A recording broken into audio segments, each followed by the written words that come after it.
ചെറിയ കാര്യങ്ങളിൽ പോലും വിശ്വസ്തരാകണമെന്നും അധർമ്മം പ്രവർത്തിക്കുന്നവരെ കർത്താവ് തിരസ്കരിക്കുമെന്നും അനീതിയുള്ള മാമോനെ കൊണ്ട് സ്നേഹിതന്മാരെ സമ്പാദിക്കണമെന്നും പറയാൻ ഇവിടെ കർത്താവ് ഒരു ഉപമ പറയുകയാണ്. അനീതിയുള്ള കാര്യവിചാരകന്റെ ഉപമ.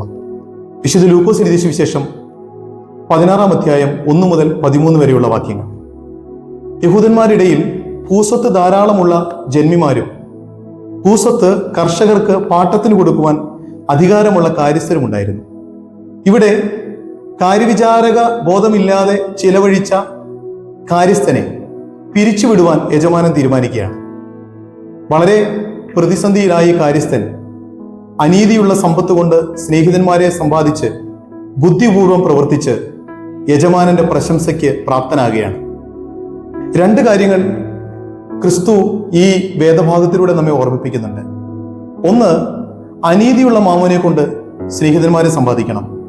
2, നിങ്ങൾക്ക് ദൈവത്തെയും മാമോനെയും ഒരുപോലെ സേവിക്കാൻ കഴിയുകയില്ല. ഒരു ജാപ്പനീസ് പഴമൊഴി ഇങ്ങനെയാണ്: ഇരുമൊയിലുകൾക്ക് വേണ്ടി ഓടുന്നവന് ഒന്നും ലഭിക്കുകയില്ലെന്ന്. കർത്താവ് പറഞ്ഞു, നിങ്ങൾക്ക് ദൈവത്തെയും മാമോനെയും സേവിക്കുവാൻ കഴിയുകയില്ല. നമ്മുടെ ജീവിതത്തിൽ ദൈവത്തെക്കാൾ അധികമായി എന്തിനെയാണോ ഏതിനെയാണോ നാം ആശ്രയിക്കുന്നത്, അത് നമ്മുടെ ജീവിതത്തിൽ മാമോനാണ്. അത് ധനമാകാം, അധികാരങ്ങളാവാം, സ്ഥാനമാനങ്ങളാകാം, വികാരങ്ങളാവാം.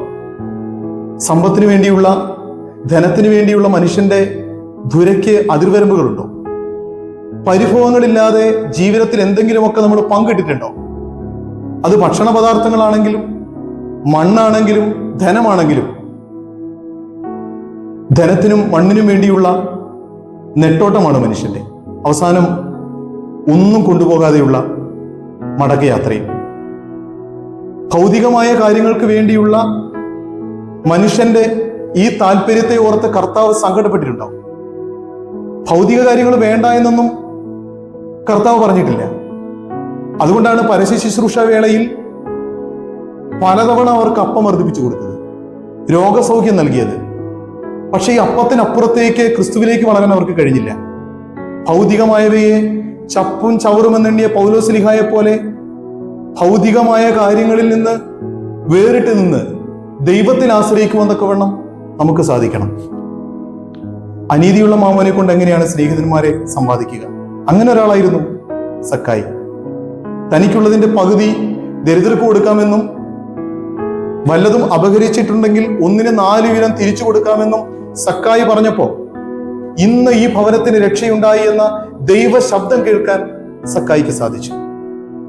കഴിഞ്ഞ കാലങ്ങളിൽ പ്രകൃതി ദുരന്തങ്ങൾ ഒരുപാടുണ്ടായി. ഒരു രാത്രിയിൽ ശാന്തമായി കിടന്നുറങ്ങിയവർ പ്രഭാതത്തിൽ ഈ ലോകത്തിൽ നിന്ന് അപ്രത്യക്ഷമാകുകയാണ്. ആയുഷ്കാലത്ത് സമ്പാദിച്ചതെല്ലാം ഒരു നിമിഷം കൊണ്ട് നഷ്ടപ്പെടുകയാണ്. നമ്മുടെയൊക്കെ പരിസരങ്ങളിൽ ഇത്തരത്തിലുള്ള അനുഭവങ്ങൾ ഒത്തിരിയില്ലേ?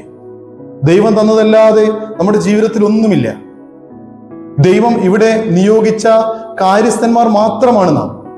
അതുകൊണ്ട് കാര്യവിചാരക ബോധത്തോടുകൂടെ പ്രവർത്തിക്കുവാൻ, ജീവിക്കുവാൻ, ദൈവത്തിൽ ആശ്രയിച്ച് ജീവിക്കുവാൻ നമുക്ക് കഴിയണം. നമുക്കുള്ളത് മറ്റുള്ളവരുടെ കൂടെ ഉപകാരത്തിന് ആയിത്തീരുവാൻ തക്കവണ്ണം സാധിക്കണം. ദൈവത്തിന്റെ പരിശുദ്ധ റൂഹ നമ്മെ അതിന് സഹായിക്കട്ടെ. ആമേൻ.